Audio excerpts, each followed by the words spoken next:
An unsurpassed, penetrating, and perfect Dharma is rarely met with even in 100,000 million kalpas. Having it to see and listen to remember and accept, I vow to taste the truth of the Tathagata's words.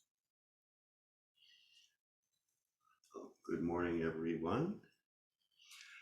On this somewhat snowy Sunday morning, I hope everyone is well and has some measure of peace with themselves and their surroundings today. Dogen Zenji, I can't remember for sure which fascicle of Shobogenzo he says this, but in one of them, he says that a Buddha's practice is to practice with stone. This is paraphrased, so maybe not quite how he said it, a little caveat there. But a Buddhist practice is to practice with stones and trees and the great earth. If it's not practice with stones and trees and the great earth, it's not a Buddhist practice. This morning, I could hear, and I still can hear actually, the sound of the tires of cars on slushy pavement.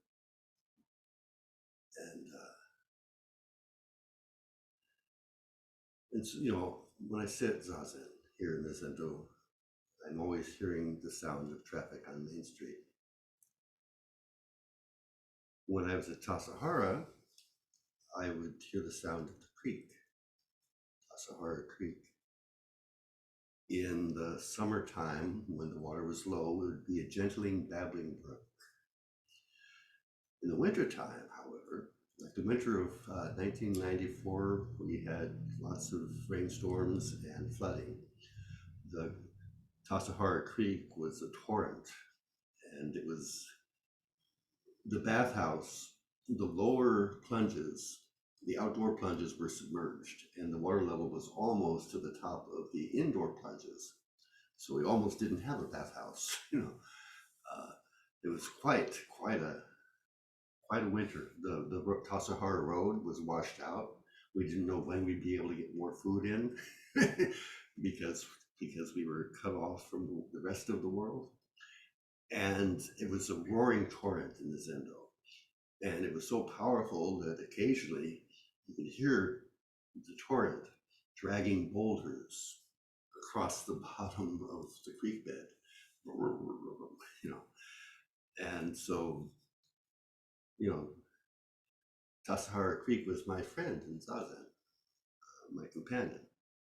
And she would change, as I've just described, but she was always present.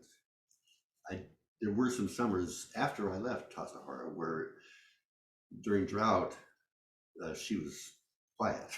She wasn't making any sounds at all, but I didn't have any of those times. She was always present, talking to me. So now at Snowy River Zendo, I have Main Street. And she's a friend of my zazen too. This morning, she's speaking with the voice of tires on slushy pavement. And slushy pavement sounds very different from a rainy, damp pavement, because the slush absorbs some of the sound. If it's a rainy thing, there's more soundstage, if you will, to the sound. It's a little bit more reverberation or something, but you can hear that it's actually not rain, but slush that is on the roadway. Very distinct and different sound. These are our friends in Zazen. And the sound of the rope slapping against the flagpole is another member of our sangha as we sit. Occasionally, not constantly speaking to us, but occasionally. And so I think that's kind of like what Dogen is pointing at. Zazen is not limited. It embraces everything. If it's actual Zazen, it embraces everything as potential and manifests as particulars. Anyway, I wanted to share that with you. That my Zazen friend, Main Street, had a different voice this morning for quite some time. For the first time I've heard this voice this year. But that's not what I want to talk about. This is part 2 of a yet to be determined number of Dharma talks on Wayfaring. Gave it that title, at least tentatively. I might change my mind. But this notion of the way is very important and particular in Zen. In Indian Buddhism, the term way you don't hear so much. But when Buddhism came to China and encountered the indigenous Taoist practice, Tao means way, and so the term way started to appear in the teaching and in the discourse of Chan and Zen. And the phrase Doshin is the mind of the way. Do is the Japanese of Tao, which is way. And Shin, or Shin, is either heart or mind. I don't know why I'm pointing to my skull with my rib cage, because it's not there. But the word Shin can mean heart, mind of the way, heart of the way, Doshin. Suzuki Roshi's favorite way of putting it is way-seeking mind. He uses the phrase way-seeking mind, which I think is his expression for Doshin, the heart of the way, way-seeking mind. And that's the theme for this morning, exploring what might mean way-seeking mind. And that might take the whole morning. You will see.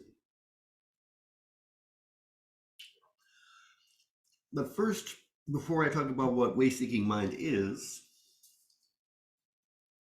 when I say what way-seeking mind is, I'm reminded of something that I've been thinking about that John Kabat-Zinn said in a retreat that I was at Mount Madonna before my son was born.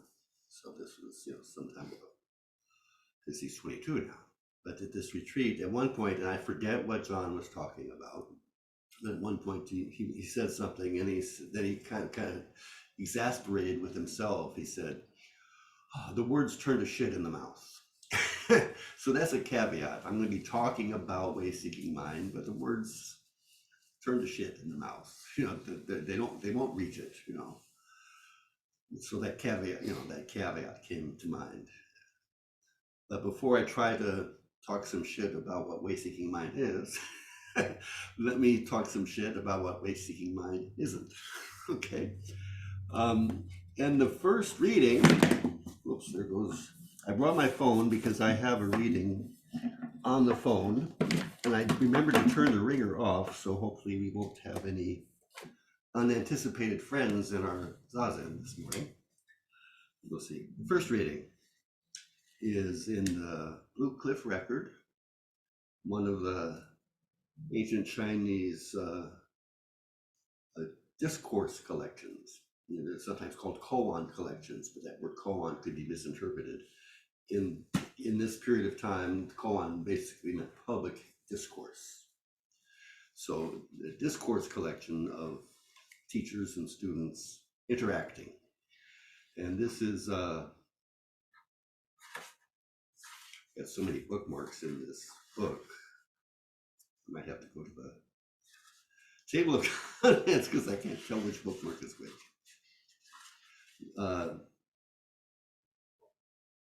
Here it is. Guangbo's Gobblers of Dregs is the name of the case, page 72. So, Huangbo, one of the illustrious Chan ancestors, according to the record, he was 7 feet tall and had a bump on his forehead like a pearl. So he was an outstanding figure in Zen, in Chinese Zen, you know, and known for fierceness. He was a fierce teacher. Huangbo, instructing the community, said, "All of you people are gobblers of dregs. If you go on traveling around like this way, if you go on traveling around this way, where will you have today? Do you know that there are no teachers of Chan at all in China?" At that time, a monk came forward and said, "And what about those in various places who, who order around followers and lead communities?" Huangbo said, "I don't say there's no Chan in China. It's just that there are no teachers." So Huangbo scolded his monks, saying, you're gobblers of dregs. In other words, the image that came to mind is you're like a little bird, baby bird, with her mouth open, expecting the mama bird to put regurgitated food into its mouth. You're just trying to slop it up. And if you go on this way, when will you arrive at today? Eating regurgitated food is not the same thing as the fresh and new arising from emptiness here and now. You can't get it by just gobbling up my teaching, my practice. You're on your own, baby. I'm sorry, but you're on your own. You've always been on your own, and you're still on your own, and you're gonna die on your own. So just accept the fact. So that's one example of what way-seeking mind isn't, is to look for it someplace outside of yourself. To think that, oh, this guru will show me the way, or this teaching, or this meditative technology will answer my seeking. It will answer my questions, will resolve my issues. That's not going to do it. If you have way-seeking mind, which we will get to, the teacher, the meditative praxis, the teaching could be useful resources on your journey, but they won't substitute for your own journey. You gotta walk on your own 2 feet. So that's the meaning of Huangbo's gobblers of dregs. In order to, how does he put it here? In order to have today, you gotta face it naked and new, on your own. You can't rely upon the teaching. You can't rely upon the teacher. You've gotta actually wake up on your own and face the sound of the geese outside the window on your own. The teachings don't reach it. There's the bell of the church. It's fresh and new, and it's up to you. So one example of what wayfaring or way-seeking mind is not is gobbling the dregs, being that little bird, little baby bird, waiting for mama bird to spit some food into your mouth. That's not the way. That's not how to employ the teachings or the teacher. That's not what they're there for. Okay, another example of what way-seeking mind is not, I'm going to share from this book. This is Hasidim and Modern Man, Martin Buber, writing tales about the Baal Shem Tov and the early Hasidic movement in Eastern Europe in, I think, the 1800s. I'm not sure of the time frame, but Fiddler on the Roof. If you know Fiddler on the Roof, that's the time period. That's the community of Hasids that was initiated by this person called the Baal Shem Tov, Rabbi Israel ben Eliezer, I'm not sure. He was given the nickname the Baal Shem Tov, the master of the good name. Shem is name, and Tov is good. And so sometimes he's called the Besht, the acronym for Baal Shem Tov, the Besht. So anyway, this is a tale about the Besht that Martin Buber wrote down. It is told that the Baal Shem once remained standing in the threshold of a shul, of a house of prayer, and did not want to go inside, did not want to enter. He spoke in aversion. I cannot enter there. The house is full of teaching and prayer. So he's standing at the entrance to a synagogue. He says, I can't go in there. That place is full of teaching and prayer, you know. And when his companions were astonished, because it appeared to them that there could be no higher praise than this. Well, isn't that great? It's full of teaching and prayer. And then the Baal Shem explained to them, during the day, the people speak words without true devotion, without love and compassion. Words that have no wings.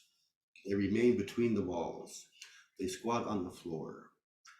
They grow layer by layer like decaying leaves until the decay has packed this house to the overflowing. There's no longer room in there for me. So that's another example of what way-seeking mind is, doing shit by rote. I've already introduced the word shit, so I'll go ahead and use it again. Doing stuff by rote, without the way-seeking mind engaged. You know, you say, well, you know, like you got your rosary beads, Hail Mary, full of grace, the Lord is with thee, blessed art thou among them, and you're just doing it mechanically, or you're bowing without your heart in your bowing. When I bow, there's this verse from Shanti Deva's Guide to the Bodhisattva's Way of Life that I love. And so I recite it to myself as I bow. And it's a rather grandiose sounding verse. And I encountered it in a book of His Holiness the Dalai Lama where he recommended this prayer. And so even though it sounds grandiose, you know, if the Dalai Lama recommended it, I guess it's okay. And it's so it goes like this. For as long as space endures, and for as long as living beings remain, until then may I too abide to dispel the misery of the world. For as long as space endures, and for as long as living beings remain, until then may I too abide to dispel the misery of the world. So it takes a chutzpah to say that. It takes some balls, if you'll forgive the phrase, to actually say that with the heart. And so it's very easy to just not think about it and just do it. Whenever I think about it and do it, it's kind of intimidating in a sense. But this morning I thought about it as I was doing it because of the theme of today's talk. I made a point of thinking about it as I was doing it and trying to say it sincerely. And it was kind of like I was talking to Guan Yin. He says, hey, you're here regarding the cries of the world. You know, let me be your companion. You know, let me do as much as I can to help out with that arduous mission to be present to the suffering of the world. You know, I'll do what I can. I'm not, I'm not the greatest vessel in the world, as you will soon hear when I chant the formless confession of all my ancient twisted karma. But still, I'm going to do what I can.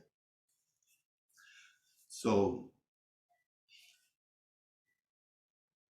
to do the bowing, to do the chanting, to sit zazen by habit is another example of what way-seeking mind is not. Thinking if you just show up and go through the motions, eventually something's going to happen. you gotta put your money where your mouth is. You gotta actually invest your being somehow into the activity. And that's way-seeking mind. So those are two examples of what way-seeking mind is not. So then the question is, what is way-seeking mind? And once again, words will not reach it, but still there are words that kind of might express the spirit of way-seeking mind. Or as I was thinking about it this morning, the way of holding awareness,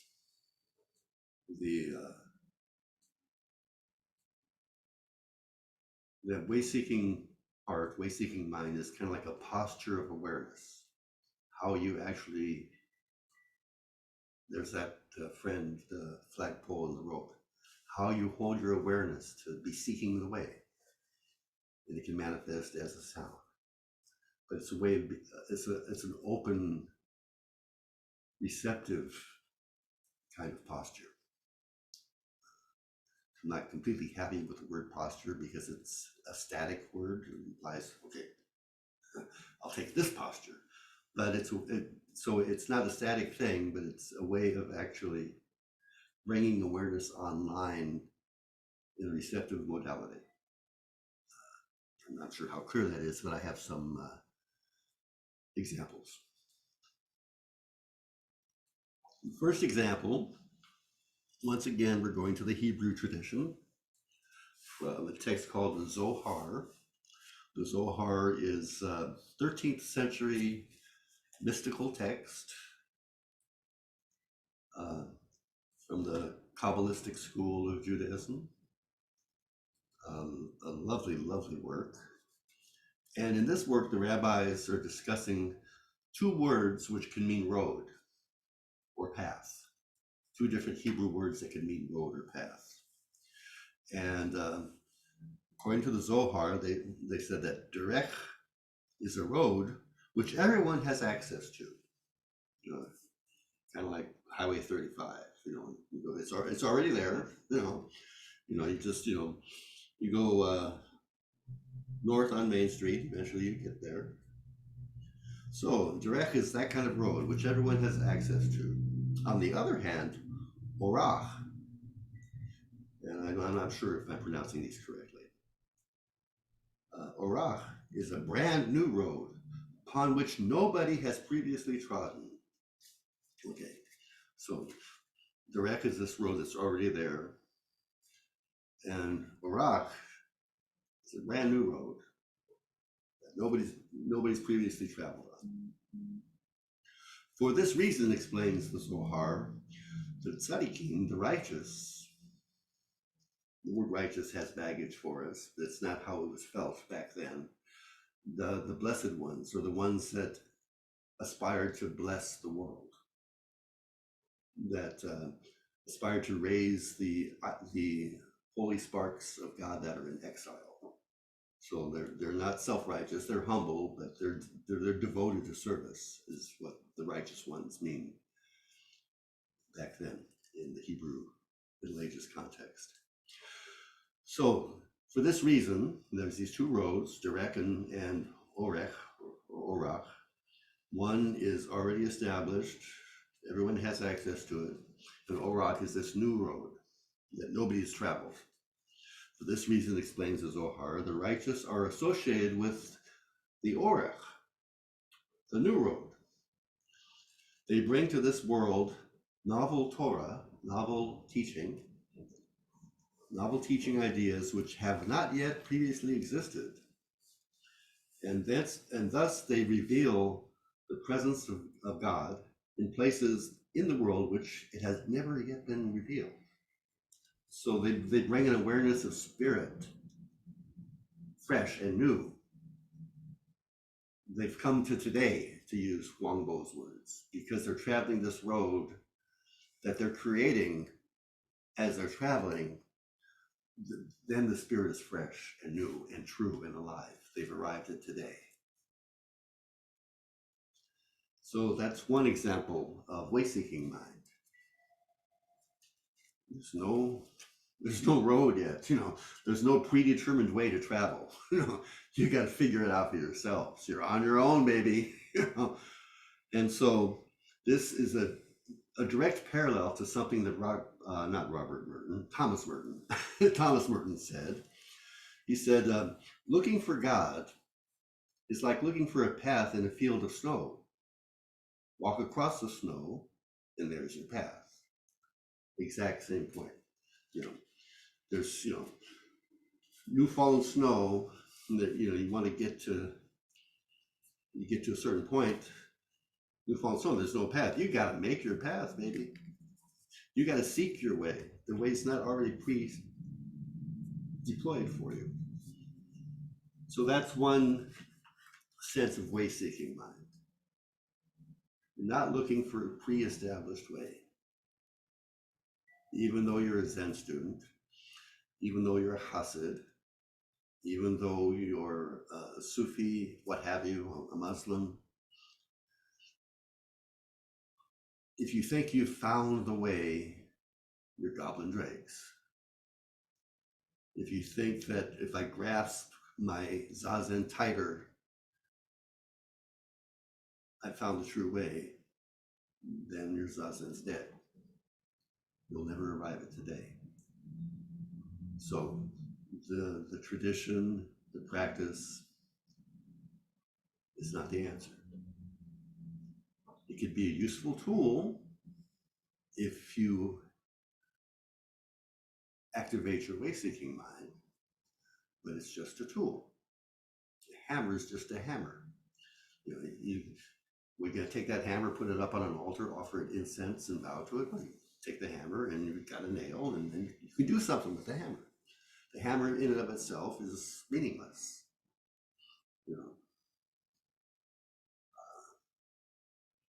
But for pounding a nail, it's pretty useful. Now, if you want to drink some tea, where are you gonna put the tea? It ain't gonna work. But if you want to pound a nail, you try to do it with your teacup, it's gonna shatter. And I like this teacup. I don't want to shatter it. I'll use it for sipping tea. So way-seeking mind is realizing that the tradition, the teaching, the forms of practice are merely a launching platform for your rocket of seeking the way. They're not a point of arrival. So on my phone, I have Suzuki Roshi talking about way-seeking mind. I got this from the San Francisco Zen Center website. He's on that website. If you search way-seeking mind, 3 talks come up, because he did a series of talks on way-seeking mind during a sesshin. And this is what he has to say. Without this way-seeking mind, our practice does not work. We say just to sit, or shikantaza, this is Japanese for just sit. Only when we have a strong way-seeking mind, just to sit makes sense. Without this mind, just to sit will mean just to sit mechanically and formally, like that shul where it was filled with teachings and prayers. They were uttered mechanically. They were uttered without wings. And so without way-seeking mind, just to sit may mean just to sit mechanically and formally. The way-seeking mind, when way-seeking mind vitalizes the form you have in Zazen, may be actualized and make sense. This is his broken English. So the way-seeking mind, when way-seeking mind vitalizes the form, how to say this correctly? When way-seeking mind vitalizes the form you have in Zazen, may be actualized and make sense. So when you have way-seeking mind, then maybe the form you have in Zazen will be actualized. Yeah, it makes sense. I hope that's clear. People say form or spirit. Actually, Maybe if you do something without intellectual understanding, without knowing why you do it, that is, formal practice. We usually understand it in this way without knowing what it is, just to imitate.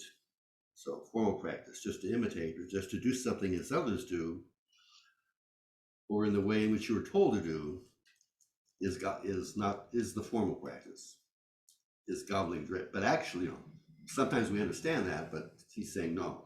He's implying anyway that that's gobbling dregs. And knowing what is the actual reason, maybe, and practice something is more spiritual way. But actually, Zen is not something which you can understand it. Intellectual understanding cannot reach the true understanding of Zen. So doing it mechanically doesn't get you there. Probing it intellectually, deeply, doesn't get you there. Intellectual understanding cannot reach the true understanding of Zen. So only way is by actual practice. To find out the meaning of it is our way, because intellectual understanding does not make much sense.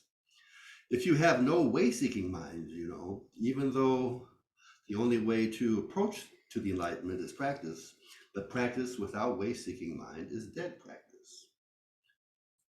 That is why we put emphasis on way-seeking mind, because intellectual understanding does not work. If you know intellectual understanding is proper approach to the enlightenment, then there will not be need to put emphasis on way-seeking mind. But intellectual understanding, we do not, take intellectual approach, but actual practice. We find the true approach to the enlightenment. But without way-seeking mind, the practice cannot be actual practice because of the lack of the spirit. So way-seeking mind is not a matter of doing certain things like just sitting. Without way-seeking mind, just sitting is, maybe you're just, making an excuse for yourself. Everything I do is Zazen, so I don't need to worry. Don't need to be concerned. I don't need to put any energy into it. That's not way-seeking mind. That's not actual just sitting, actual shikantaza.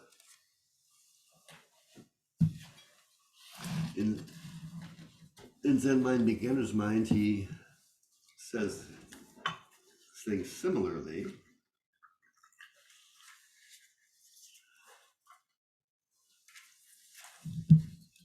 And remember the image of Thomas Merton, where he says that, I remember the verbiage here.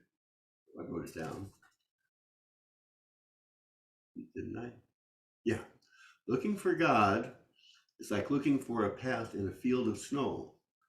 Walk across the snow, and there's your path. So that's the image. And so here's what he says. This is in Zen Mind, Beginner's Mind, the section entitled Emptiness. As long as we have some definite idea about or some hope in the future, we cannot be really serious with the moment that exists right now. So I'm going to read that sentence again. As long as we have some definite idea about or some hope in the future, we cannot be really serious with the moment that exists right now. If we continue on in this way, when will we have today? No method gets you to the day. No prescription gets you to the day. No praxis gets you to the day, because all these things are kind of teleological, right? The method has some goal in the future. So if your approach to the method is to get someplace else, when will you have today? You cannot be serious with the moment that exists right now. It's always the moment that exists right now. You may say, I can do it tomorrow or next year, believing that something exists today will exist tomorrow.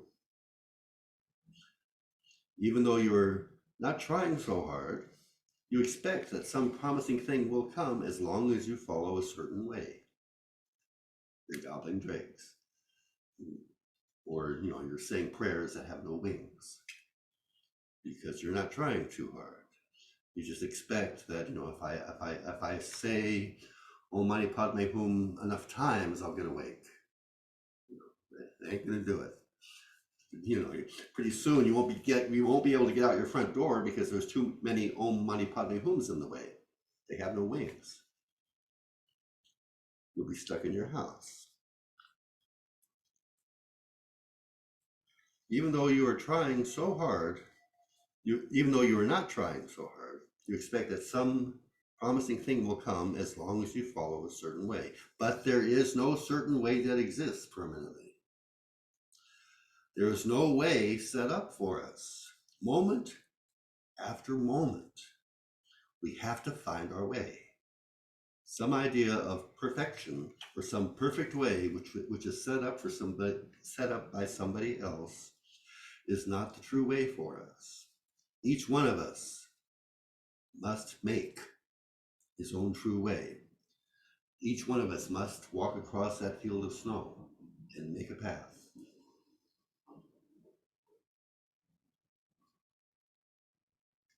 And this is a really interesting point. I really encourage you to kind of turn this point over and over in your head. These three sentences together, three short sentences, the one I just said, each one of us must make his own true way. And when we do, that way will express the universal way.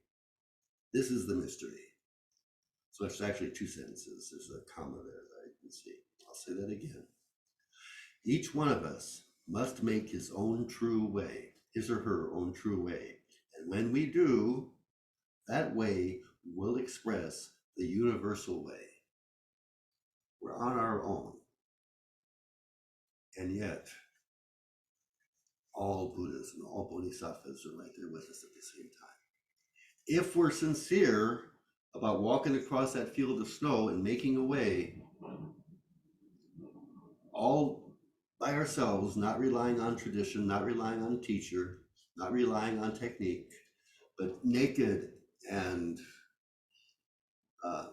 confronting the mystery nakedly. If we do that, that's what all the true sages have always done. And then you will be with them. If you try to imitate them, you're gobbling the dregs, you're going to get an upset stomach, and you'll have to lay down and take a nap and try again later. But if you actually try to find your own true way, you're arousing the same heart of all true sages, and they're with you. So you're all on your own, baby, but all the sages have got your back at the same time. That's the mystery. Only when you determine to face the inscrutable, uncanny nature of being alive without relying upon anything but your own heart and mind, until you do that, you have no way. But when you do that, all sincere hearts are right there with you. That's the mystery. So I encourage you to turn those sentences around in your head. Try to grok that.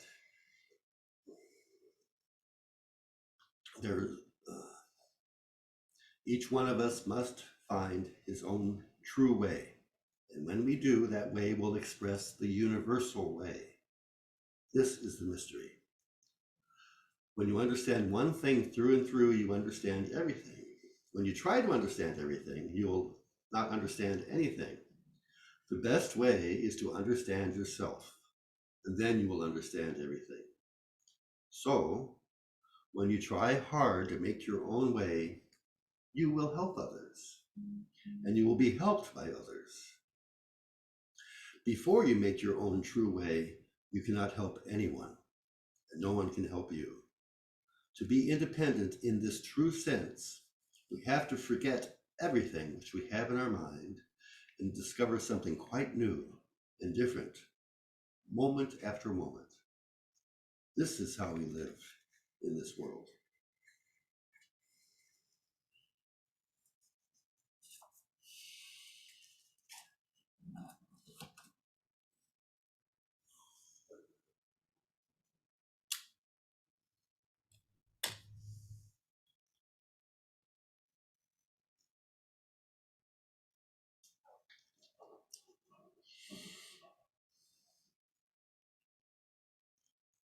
So in wayfaring, you're on your own. It's up to you. You've got to find that faith, that trust from within.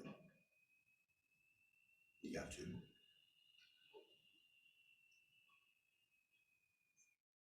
Sometimes people say, trust your heart.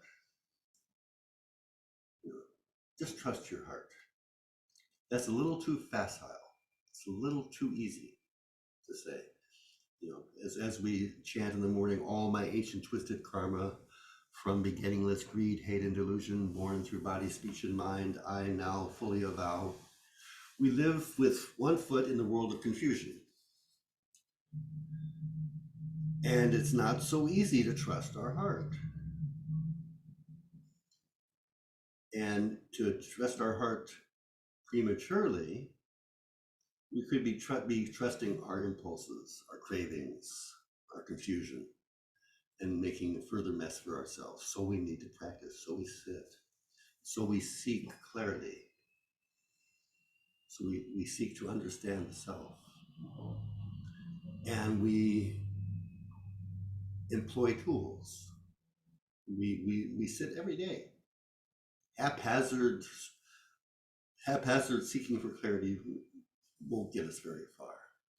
But if we have some structure, if we have a practice, if we have tools to help us spelunk into ourselves and see what's going on, bit by bit, moment by moment, we begin to know ourselves. And we'll begin to be able to trust our heart. But I sometimes like to say, and actually really believe, that to a great extent, the way to understand the point of Zen practice, and probably perhaps other traditions as well, is a system of training and education to gain the capacity to trust your heart, to go into the direction where you can actually trust your heart, where you can actually be on your own and create that path in the snow. Because that's the only way, but it's scary to think you're all alone in this limitless universe. You're all alone having to confront the uncanniness of being alive. But if you don't confront the uncanniness of being alive, you're not actually really alive yet. If you're relying upon somebody else or some other teaching to face the mystery, then you're just kind of like half awake, you know, getting maybe little glimmers through this confused compromise you're making with your heart. And if you're giving your heart, if you're trusting yourself into a flawed system or a flawed teacher, it could be doing damage to your heart. So one's own center, one's own autonomy is primary.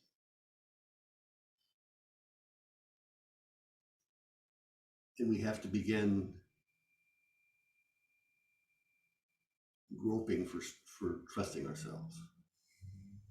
At first, within this world of confusion, with all this greed, hate, and delusion coursing through our veins, it's hard to trust our own inner voice. And so we seek companions, we seek some assistance, we seek some help. But seeking support and assistance and help is different from surrendering your autonomy, like the cult leaders would have you do.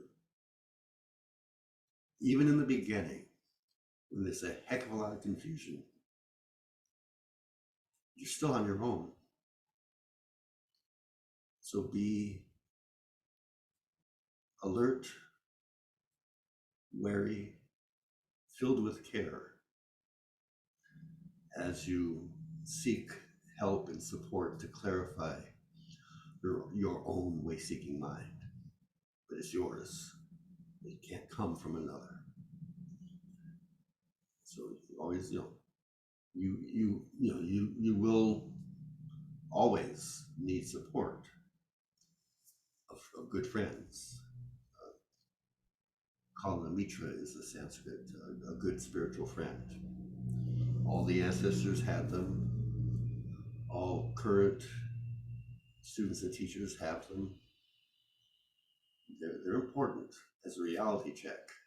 So you're not off on your own trip because your good spiritual friend will say, "Hey man, you're off on your own trip."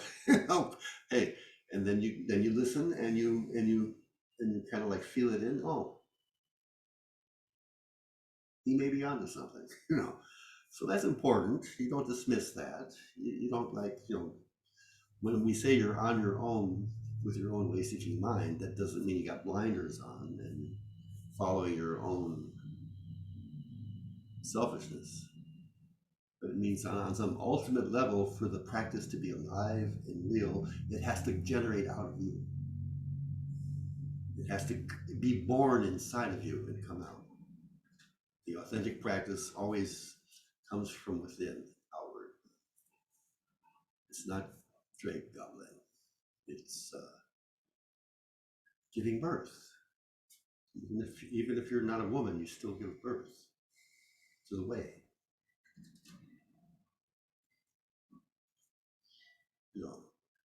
His Holiness the Dalai Lama once said that if you meet somebody and you think they may be your root teacher, well, watch them for 5 years. See how they are when they're not on the teaching seat. See how they are at the dinner table, when they're socializing in a different context. Observe them very, very deeply. You can take teachings from them, but before you make a commitment for them to be your root guru, your root teacher, you be very scrutinize them.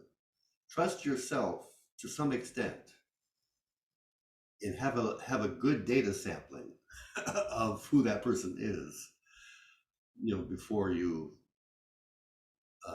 open the boundary a bit wider and allow yourself to be more intimately influenced by them. Even at the very beginning, you're on your own to an important extent. If somebody, I'm rambling a little bit here, I think, but if you get the feeling somebody's asking too much of you, listen to that carefully and work on trusting your heart.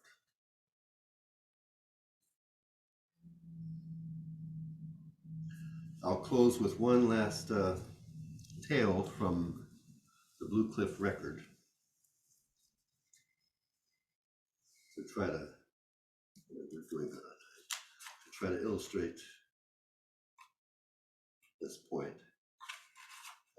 I didn't bookmark it, so I gotta spend a few moments in the table of contents.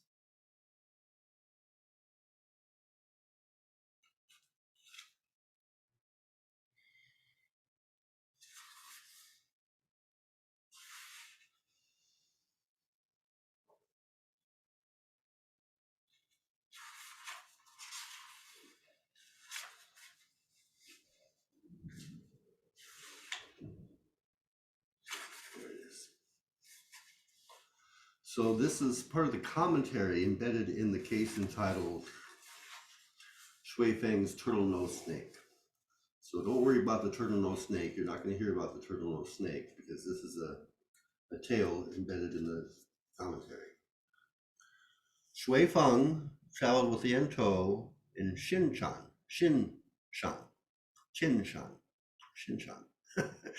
In all, he went to Mount To Tzu 3 times and climbed Mount Dong 9 times. Way-seeking mind. They're wandering through the mountains in China, looking for the way.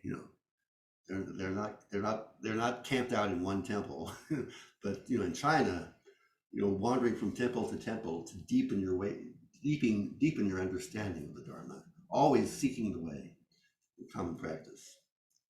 So later he called on, we're talking about Shui Fang, a revered ancestor. At this time, he's a younger student in this tale. Later, he called on Deshan, and only then did he smash the lacquer bucket and a deep insight of the selflessness of the self. One day, he went along with Yento to visit Shinchan. They got as far as an inn on Tortoise Mountain in Huinan, where they were snowed in. So they're on pilgrimage, and then they get snowed in.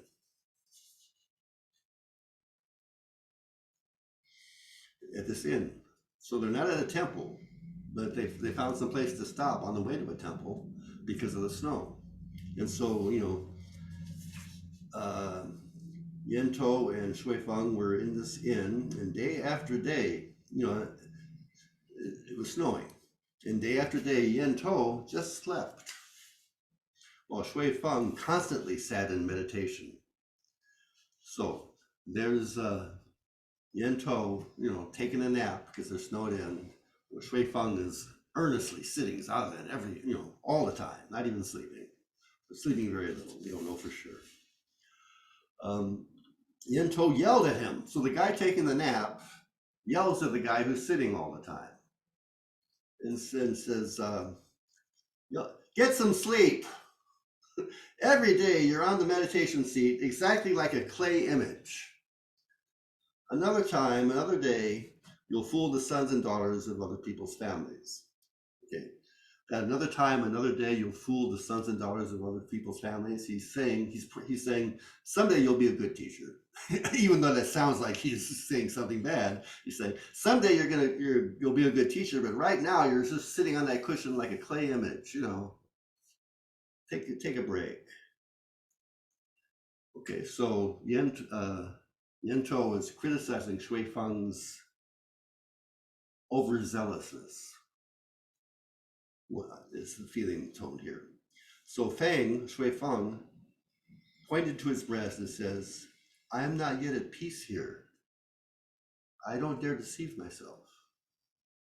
I don't know how to trust my heart. I don't know how to seek the way yet. I'm looking for a little clarity, man. Give me a break, And To said, if you're really like this, bring forth your views one by one. Where they're correct, I'll approve them for you. And where they're wrong, I'll prune them away for you. So tell me what your practice is like now. Tell me what you think you understand. Tell me what you think you're confused. And let me hear it and reflect back for you. And be a sounding board for you to try to help you get some of this clarity. Then Shui Fang related, when I saw Yan Quan up in the hall bringing up the meaning of form and emptiness, I gained an entry. He was up there talking about form and emptiness, and I got it for a minute. And Yento says, henceforth for 30 years, avoid talking about this. Don't tell this tale to anybody anymore. Shut up about this form and emptiness business. Again, Fang said, when I saw Dong Shan's verse on crossing the river, I had an insight. Dong Shan has this famous verse about crossing the river and seeing that the bridge and not the river flows, about the reciprocity of being, about how does the river bring us to life, or do we bring the river to life? That kind of sense. And so Shui Fang heard a teaching about this. He had an insight. So said, this way you will not even be able to save yourself. Not only won't you be of use to anybody, but you can't even get out of your own neurosis by sticking to these notions. Okay. Later on, Feng said, when I got to Deshan, I asked him, do I have a part in the great affair, the great vehicle of the most ancient sect or not? Do I have a part in Chan or not? Do I belong in Zen or not? that kind of thing. And Sean struck me with a blow of his staff and said, "What are you saying?" At that time, it was like the bottom of the bucket dropped out for me. At that time, I realized no self. So at that time, I had a big realization, and so when Yento heard that, he shouted and said, "Haven't you heard it said that what comes in through the front gate is not the family jewels?"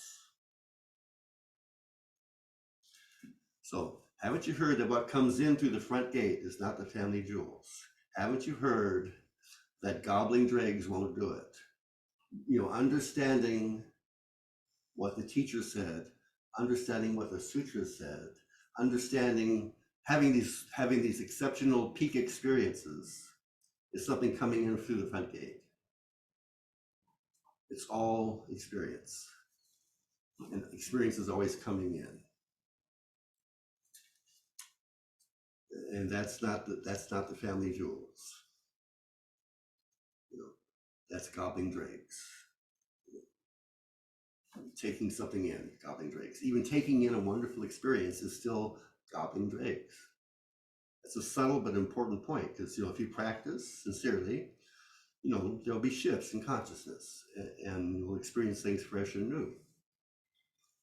But if you grab onto that fresh and new thing, you're gobbling a dreg, and today flows by, and you've lost today. You won't have today. So even experiences of enlightenment are dregs that can be gobbled. Okay, so haven't you heard that what comes in through the gate is not the family jewels? It's not the valuable thing. Beautiful teachings are not the valuable thing.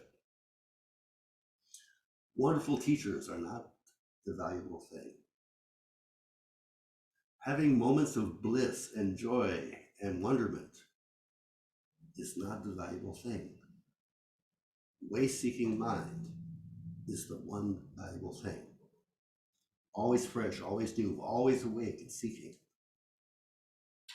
Trying to see today. So, what should I do? Shui Feng asks.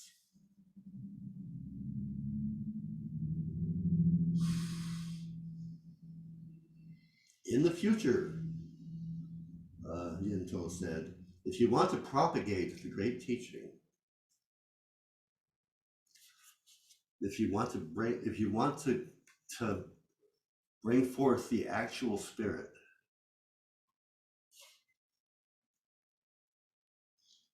let each point flow out from your own breast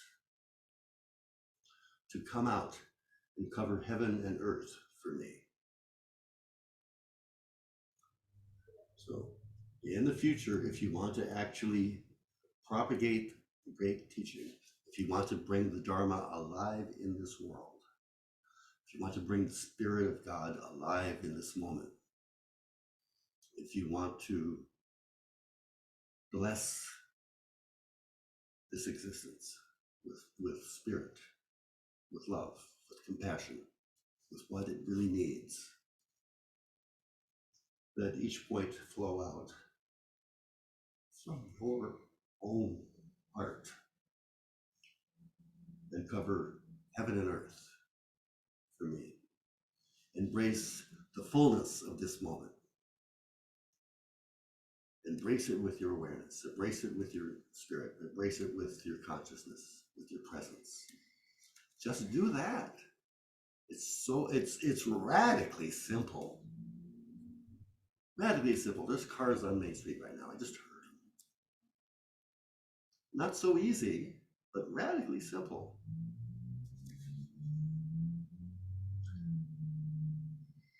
And so, if you want, in the future, if you want to propagate the great teaching, rather than trying to gobble up some dregs, finding something, finding the right thing somewhere, someplace, if you want to find, if you want to bring the spirit alive for yourself and for others, let it flow out from your own breast, from your own being, from your own being alive. You know, seeks a way. Don't stop seeking. It's a seeking with never finding. That's a good thing. It's a seeking with never finding, and that's a good thing. At these words, Shui Feng was greatly awakened. Then he bowed, crying out again and again, "Today on Tortoise Mountain, I finally achieved the way. Today on Tortoise Mountain, I finally achieved the way." I would say that that day on Tortoise Mountain, he finally aroused way seeking. He finally realized that there's no way set up for him. He's got to bring out his heart and make a way. With the fullness of his heart, he needs to make his own way. And when he does that with his whole being, without holding himself back in reserve, that way will express the universal way. That is what Shui To realized finally, when he got a bad bellyache from gobbling up all those drakes. He finally learned that there's, that it's about giving, not receiving. Or as the prayer of St. Francis says, to give is to receive. So, part 2 is complete. Thank you all very much. May our intention equally extend to every being and place with the true merit of Buddha's way. Beings are numberless. I vow to save them. Delusions are inexhaustible. I vow to end them. Dharma gates are boundless. I vow to enter them. Buddha's way is unsurpassable. I vow to become it.